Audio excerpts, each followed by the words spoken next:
15ই March 2022 বাংলাদেশে মার্কিন রাষ্ট্রদূত হয়ে আসেন পিটার হাস। এই নামটির সাথে এখন বাংলাদেশের প্রায় সব মানুষ পরিচিত। কারো কাছে তিনি হিরো, আবার কারো কাছে জিরো।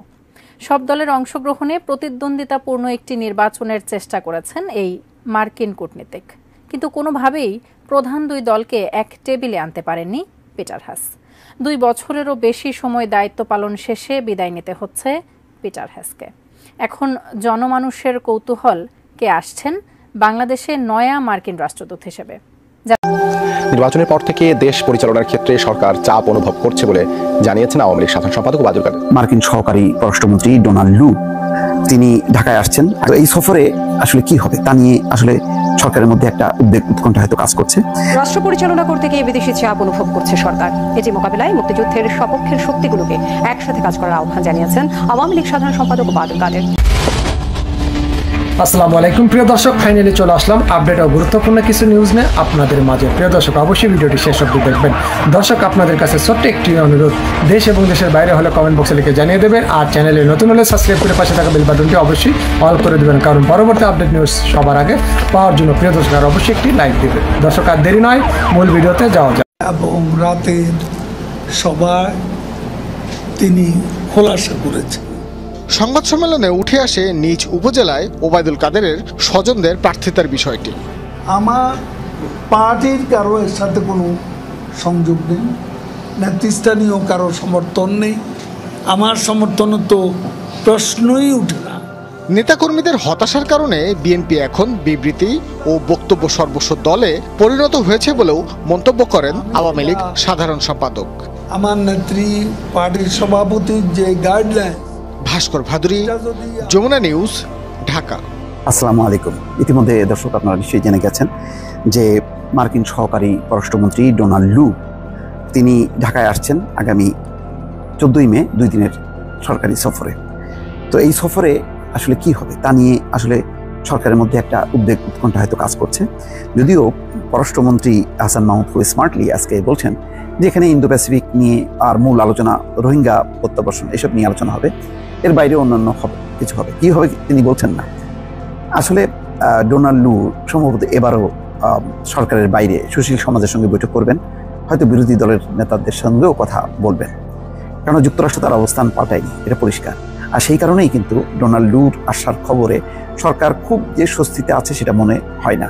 যদি মনেই হতো তাহলে পররাষ্ট্রমন্ত্রী এমন বক্তব্য দিত না। যেমন একটা বক্তব্যে তিনি বলছেন হিরো আলমকে ঘুষি মারলেও যুক্তরাষ্ট্র বিবৃতি দেয়, অথচ শিক্ষক শিক্ষিকা নিপীড়ন, গাজার পরিস্থিতি নিয়ে তারা কথা বলে না। তো এটা হচ্ছে ক্ষোভের বহিঃপ্রকাশ।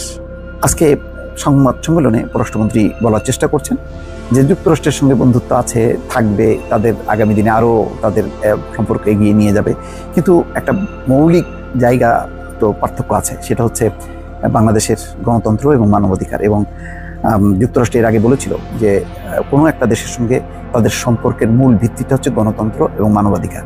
তো বাংলাদেশের ক্ষেত্রে তো তাদের হতাশা, নির্বাচনের পরপর প্রথমেই তারা বলেছে নির্বাচন সুষ্ঠু এবং অবাধ হয়নি, এক কথায় কিন্তু সব তারা জানান দিয়েছে। এরপরে একাধিকবার বলেছে, তবে বলেছে যে অন্যান্য বিষয়, ইন্দো প্যাসিফিক, রোহিঙ্গা প্রত্যাবর্ষণ, বিনিয়োগ, ব্যবসা যেগুলি চলমান সেগুলি অব্যাহত থাকবে।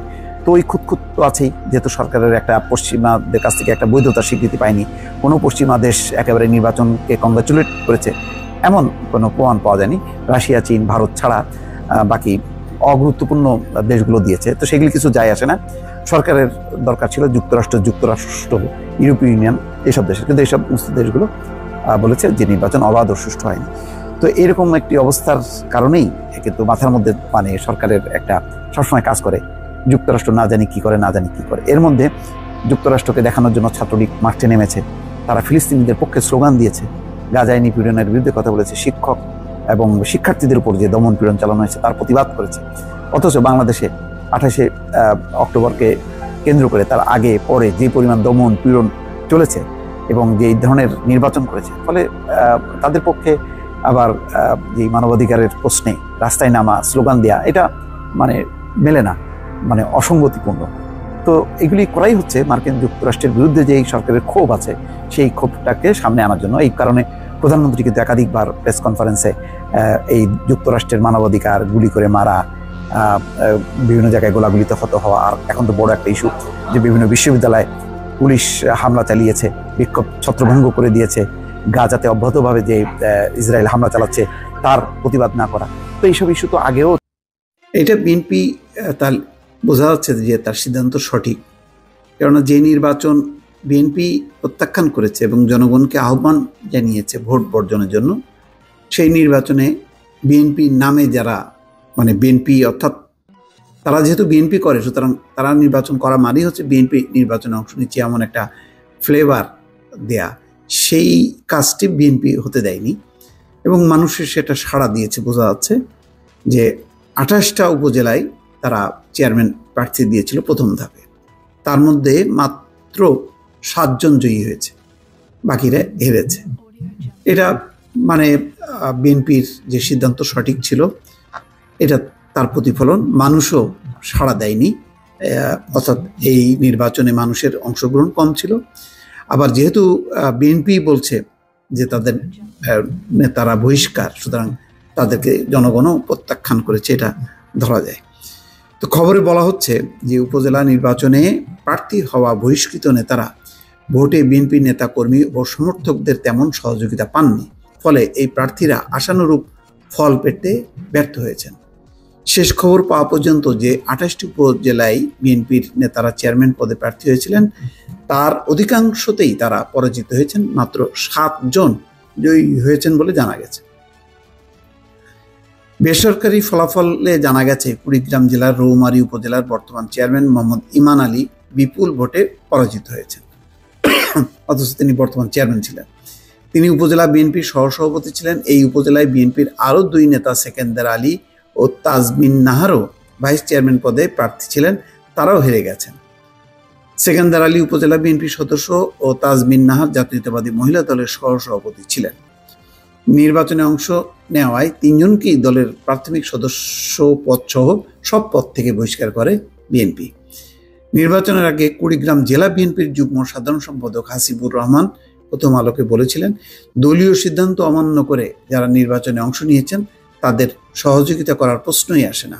দলের যারা সহযোগিতা করবেন তাদের বিরুদ্ধেও ব্যবস্থা নেওয়া হবে বলেও তিনি হুঁশিয়ারি জানিয়েছিলেন। সুনামগঞ্জের দিরাই ও সাল্লা উপজেলায় চেয়ারম্যান পদে আওয়ামী লীগের 7 প্রার্থীর বিপরীতে নির্বাচন করেন বিএনপির বহিষ্কৃত 2 নেতা। শেষ খবর পাওয়া পর্যন্ত 2 জনই পরাজিত হয়েছেন। এর মধ্যে সাল্লায় আওয়ামী লীগের অবনী মোহন দাসের সঙ্গে প্রতিদ্বন্দ্বিতা গড়ে তুলতে সক্ষম হন বিএনপির গণেন্দ্র চন্দ্র সরকার। সুনামগঞ্জ জেলা আওয়ামী লীগের সাবেক সহসভাপতি অবনী সাল্লা উপজেলা পরিষদের বর্তমান চেয়ারম্যান, আর উপজেলা বিএনপির সদ্য বহিষ্কৃত সভাপতি গণেন্দ্র চন্দ্র সরকারও পরিষদের সাবেক চেয়ারম্যান ছিলেন। একইভাবে দিরাই উপজেলায় চেয়ারম্যান পদে আওয়ামী লীগের সাধারণ সম্পাদক প্রদীপ রায়ের সঙ্গে প্রতিদ্বন্দ্বিতায় যেতে পারেননি উপজেলা বিএনপির সাংগঠনিক সম্পাদক বহিষ্কৃত এখন গোলাপ মিয়া। সেখানে প্রদীপ রায়ের সঙ্গে প্রতিদ্বন্দ্বিতা হয় উপজেলা যুবলীগের সভাপতি রঞ্জন কুমার রায়। অর্থাৎ দল সাথে না থাকলে আসলে সম্ভব না, যেহেতু দল বহিষ্কার করেছে, দলের স্থানীয় পর্যায়ে যারা নেতাকর্মী তারাও সহযোগিতা করেনি। মানুষও মনে করেছে যে যেহেতু দল থেকে বহিষ্কার সুতরাং তাকে ভোট দেব কেন, সুতরাং এই কারণে তারা আর জিততে পারেনি। খোঁজ নিয়ে জানা গেছে ময়মনসিংহের ফুলপুর ও দোবাউড়া উপজেলার চেয়ারম্যান পদে বিএনপির 2 প্রার্থী হেরেছেন। ফুলপুর পৌর বিএনপির সাবেক সাধারণ সম্পাদক ইমরান হাসান, দোবাউড়ায় বিএনপির সাবেক সহসভাপতি মনসুর রশিদ প্রার্থী হয়েছিলেন। পিরোজপুরের ইন্দুরকানী উপজেলা আওয়ামী লীগের 3 জন প্রার্থীর বিপরীতে প্রতিদ্বন্দ্বিতা করেও চেয়ারম্যান হতে পারেননি উপজেলা বিএনপির সাবেক সাধারণ সম্পাদক ফাইজুল কবির তালুকদার। এই উপজেলায় বিএনপি ও জামাতের প্রার্থীর সমর্থক বেশি বলে মনে করা হয়। 2009 সালে উপজেলার প্রথম নির্বাচনে ফাইজুল কবিরের ভাই ইকরামুল কবির তালুকদার চেয়ারম্যান হন। 2014 সালে চেয়ারম্যান হন জামাত নেতা দেলোয়ার হোসেন সাইদির ছেলে মাসুদ সাইদি। 2019 ও চলতি 2024 সালে বিএনপি ও জামাত নির্বাচন বর্জন করেছিল। তো এই হলো অবস্থা। মোটামুটি বোঝা যাচ্ছে যে বিএনপি তাদের যে ঘোষণা দল থেকে বহিষ্কার করা, এর ফলে মানুষও ভোট দেয়নি, দলের স্থানীয় নেতাকর্মীরাও মানে তাদেরকে সহযোগিতা করেনি, ফলে ভরা ডুবি হয়েছে। এটা দলের জন্য একটা ভালো হয়েছে যে দল যেটা সিদ্ধান্ত নেবে সেই সিদ্ধান্তটা যে সঠিক সেটা এখন দলের নেতা কর্মীরাও সেটাই মানে প্রতিপালন করবে এবং সেই অনুযায়ী সিদ্ধান্ত হবে। ফলে দলের বাইরে যাওয়ার আসলে যে সুযোগ নেই, বিএনপিও মোটামুটি সেটি প্রমাণ করেছে। দর্শক ভালো থাকবেন, আল্লাহ হাফেজ। মৌখিক অনুমতি পেয়েছে বিএনপি, যাক এটা একটা সুখবর যে অনুমতি দিয়েছে পুলিশ। কিন্তু আমি বলবো যে এটা শুধু বিএনপি বলে না, এটা আওয়ামী লীগের ক্ষেত্রেও যদি হতো, এইভাবে পুলিশ তার একটা কর্তৃত্ব বজায় রাখা, নিয়ন্ত্রণ বজায় রাখা, রাজনৈতিক দল কখন সভা সমাবেশ করবে না করবে সবকিছু তাদের দ্বারা নিয়ন্ত্রিত হবে, তাহলে বাংলাদেশের বিরোধী দলের রাজনীতি বলে কিছু থাকবে না। এখন একটা সময়, যে সময় খুব আসে যায় না, কিছু দিচ্ছে অনুমতি, কিন্তু সময় মতো দেখা গেলো আর দিবে না, বলবে যে না এখানে কিছু আছে, তাদের কাছে রিপোর্ট আছে, গোয়েন্দা রিপোর্ট আছে যে এখন অনুকূল না, তখন কিছুই বলার নেই, গোয়েন্দা রিপোর্ট প্রকাশ করতেও তারা বাধ্য না। এইগুলি আসলে মানে একটি অবাধ যে রাজনৈতিক পরিস্থিতি বা অধিকার, সেটাকে কিন্তু আসলে মানা হচ্ছে না। দলের চেয়ারপারসন বেগম খালেদা জিয়ার সুচিকিৎসা সহ নিঃশর্ত মুক্তি, ভারপ্রাপ্ত চেয়ারম্যান তারেক রহমানের মিথ্যা মামলা প্রত্যাহার ও মহানগর নেতা নবিউল্লাহ নবী সহ রাজবন্দীদের মুক্তির দাবিতে নয়াপল্টনে সমাবেশের মৌখিক অনুমতি পেয়েছে বিএনপি। তবে এই সমাবেশ করতে দলটিকে মানতে হবে বেশ কিছু শর্ত।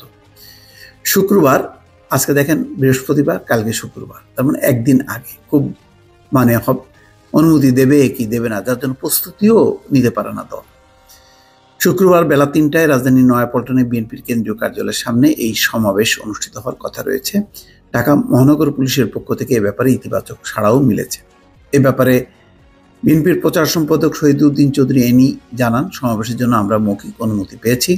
এদিকে সমাবেশের অনুমতি প্রসঙ্গে ডিএমপির অতিরিক্ত police commissioner doctor Khandakar Mohiuddin গণমাধ্যমকে বলেন, কোনো রাজনৈতিক দলের শান্তিপূর্ণ কর্মসূচিতে বাধা দেই না।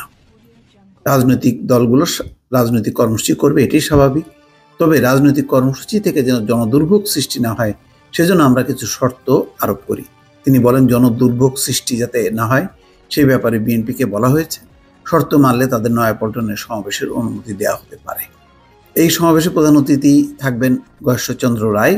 দলের স্থায়ী কমিটি, দলটির বিভিন্ন অঙ্গ ও সহযোগী সংগঠনের নেতা কর্মীদের পাশাপাশি সমাবেশে কেন্দ্রীয় নেতারা অংশ নেবেন।